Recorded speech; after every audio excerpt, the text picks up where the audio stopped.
Well, good morning. How are you? And welcome to our Godly Play Circle again today. It's great to see you and have you join us. I'm wondering who else is in the circle with you this morning. Everyone's welcome. So sit down and get ready. Get your body ready, your eyes ready, your ears, your mouth, and your heart. Well, here we are. And it is the third Sunday in the season of Easter. So the third of the white marks after Easter. So we're right in the middle of Easter season. Let's begin. There was once someone who said such wonderful things and did such amazing things that people began to follow him. And as they followed him, they wondered who he was, who he really was. They couldn't help themselves. They just had to ask him. And one of the times when they asked him who he was, he said, "I am the light."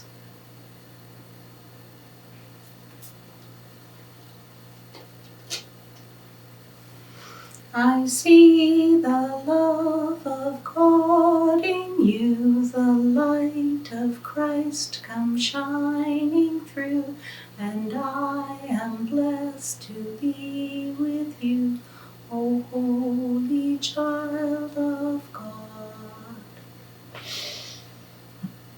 But this light didn't stay in that one place and in that one time, because he changed the light so it could be in all places and in all times. Watch as I change the light.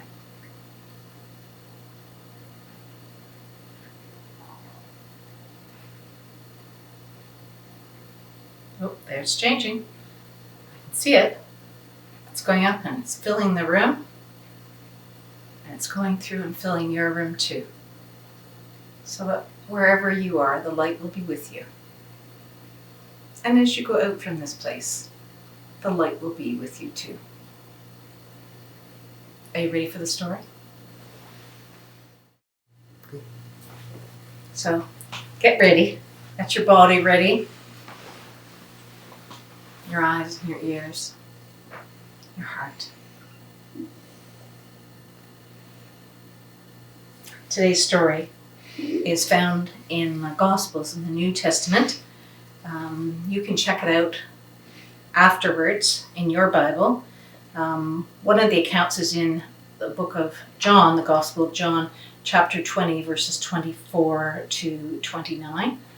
And there are some references in the other Gospels too, so enjoy having a look and seeing where you can find today's story.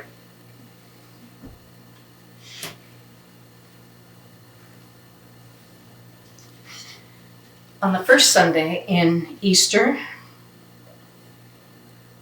it was the women who had the courage to go to the tomb. They wanted to be close to Jesus, even though he had died. They took with them spices to finish the burial, and among the women there were three Marys: Mary, the mother of Jesus, Mary, the mother of James, and Mary Magdalene, who wasn't a mother, but was a good and trusted friend. And as they went, they wondered who would help them get into the tomb, open the tomb for them. But when they got there, they were surprised to see the stone was rolled away. They went into the tomb, but all they could see were the white linen cloths that had wrapped the body. But otherwise, it was empty. The women turned and ran back to the disciples to tell them the news, but the disciples didn't believe them. Peter, being Peter, he jumped up and started running towards the tomb, and some people say that John ran too, and that John could run faster, got there before Peter, but waited for him, and they went in together. They could feel Jesus' presence in his absence, but there was nothing there. He was gone, truly gone. Now Mary Magdalene had followed behind and stood outside the tomb weeping, and Peter and John went running back to tell the disciples, but Mary stayed behind. And she heard a voice And she looked up, and through her tears she saw two men in white raiment. "Woman, why are you weeping? Why do you look for the living among the dead? He is risen, as he said. Go and tell the disciples to meet him in Galilee." And then they were gone. But Mary lingered. Another voice, "Woman, why are you weeping?" This time Mary turned, and supposing him to be the gardener, said, "Sir, tell me where they have taken him, so I may go and take his body." Mary. When he said her name, she knew it was he. She must have stepped forward, because he said, "No, you can't hold me now. I am risen, but not yet ascended to my Father." And then he was gone. Mary hurried back with great joy to tell the disciples.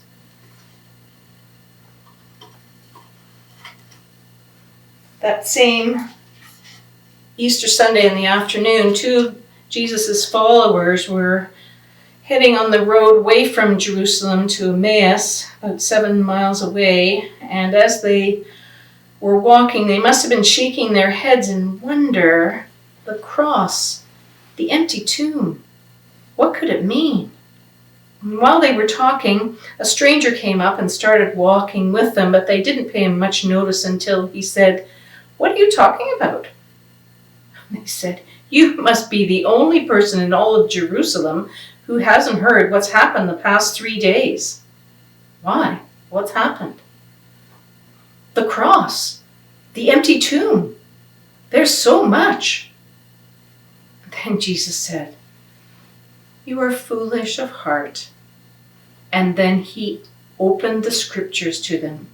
"Do you not remember how God called our people with Moses out of the land of Egypt through the waters into freedom? Do you remember how the people wandered in their freedom and God gave them the 10 Commandments to guide them?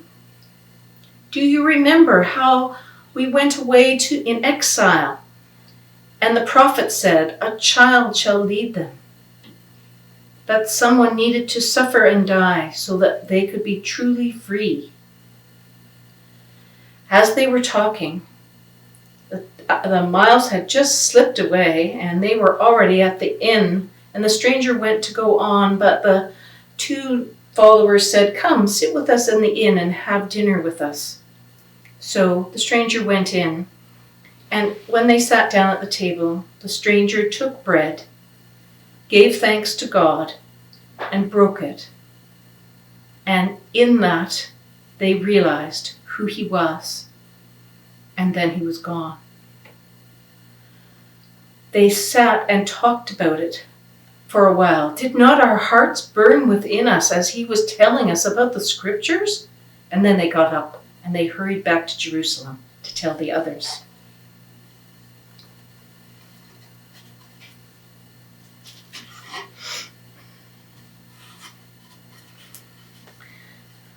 Late one night in Jerusalem in the dark, the disciples were gathered in a room with the door shut tight.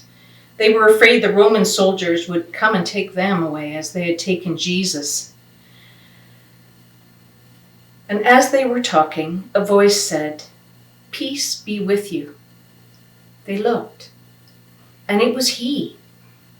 At first they thought he was a ghost, but then he talked to them. He showed them his wounds, and he ate a piece of fish. And then he opened the scriptures to them as he had to the followers on the road to Emmaus. And then, "Peace be with you," and he was gone.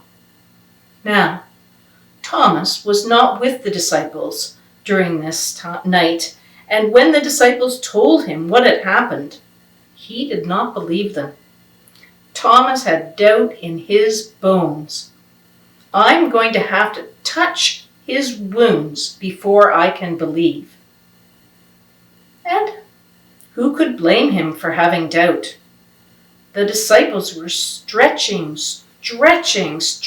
their minds to try and understand Jesus in these new ways.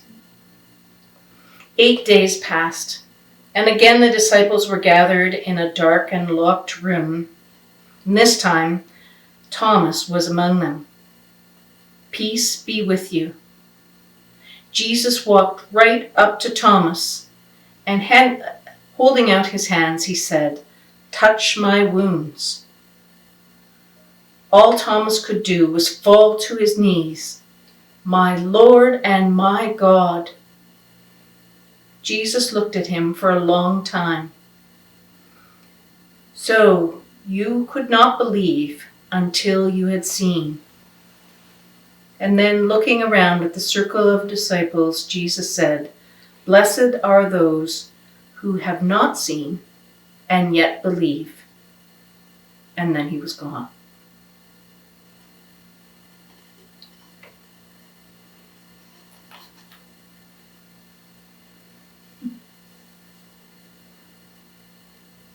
So I wonder what you have at your house that you could bring to this story of doubting Thomas today. I wonder if it's a story from someone in your family about a time someone in your family had some doubts. I wonder if there's anyone in your family who has doubt in their bones.